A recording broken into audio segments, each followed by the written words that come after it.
Is Pakistan on the brink of a financial crisis? This is a question that has been echoing around the globe recently. Let's delve into the current state of Pakistan's economy to find some answers. In recent years, Pakistan's economy has been grappling with various challenges. Among these, inflation stands out as a particularly pressing issue. Prices of basic commodities have surged, placing a heavy burden on the average citizen. Unemployment rates, too, have been on an upward trajectory, with more and more Pakistanis struggling to find stable work. But perhaps the most daunting issue is the country's swelling debt. Pakistan's external debt has reached unprecedented levels, raising concerns about the country's ability to meet its financial obligations. These economic difficulties are further exacerbated by political instability, corruption, and a lack of structural reforms. So it seems Pakistan is indeed facing some serious economic challenges, but how does it compare to other countries? To put things into perspective, let's compare Pakistan's economy with that of other similar countries. When you look at the broader picture, you'll notice that countries like Bangladesh and Vietnam, which are comparable to Pakistan in terms of population and development stage, present some interesting similarities and differences. Starting off with Bangladesh, both countries have a similar gross domestic product per capita. However, Bangladesh has managed to keep its inflation rate lower and has a higher GDP growth rate. This indicates that Bangladesh has been more successful in managing its economic affairs despite facing similar challenges. On the other hand, Vietnam, another country of similar economic stature, has a higher GDP per capita and a significantly higher GDP growth rate than Pakistan.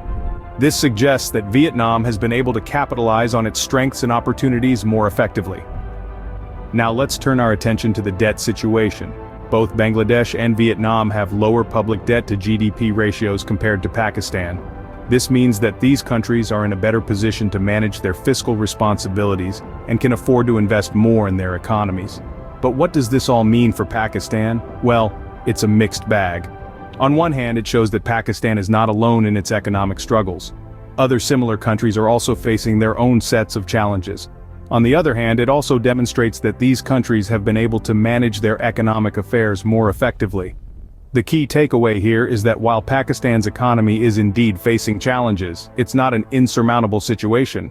Other countries have faced similar issues and have found ways to overcome them. It's a matter of learning from their successes and failures and applying these lessons to the Pakistani context.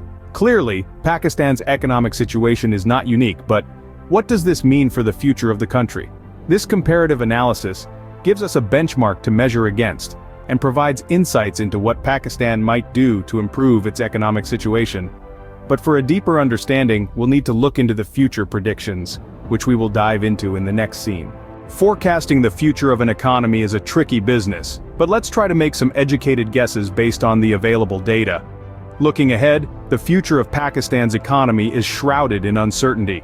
Multiple scenarios could unfold, depending on a variety of factors, including policy decisions, global economic trends, and the country's ability to attract foreign investment. One pressing question is whether Pakistan is on the brink of banking default. Such a scenario would have serious implications, potentially triggering a financial crisis that could ripple through the economy. While this is a possibility, it's not a certainty. A lot depends on the government's fiscal discipline and its success in implementing economic reforms. However, if Pakistan can successfully navigate these challenges, it may be able to steer its economy towards a more stable and prosperous future. So, while the future is uncertain, it seems clear that Pakistan's economy is at a critical juncture. In conclusion, Pakistan's economic situation is precarious, but not necessarily unique. Throughout this video, we've examined the intricacies of the nation's economic dilemma, weaving a tapestry of understanding from threads of comparative analysis with similar economies. It's clear that Pakistan is not alone in its struggle, as several countries share similar economic landscapes. We dove into the depths of potential future scenarios, shedding light on the uncertainty that shrouds tomorrow. The future of Pakistan's economy hinges on numerous factors, ranging from global economic trends to domestic policy decisions. While some of these elements are within the nation's control, others are dictated by the complex and often unpredictable nature of global affairs. The question of whether Pakistan will become a bank default is a complex one, and as we've seen, there's no simple answer. It's a question that will continue to echo in the corridors of global finance. Only time will tell whether Pakistan can overcome its economic challenges. Until then, we'll be watching closely.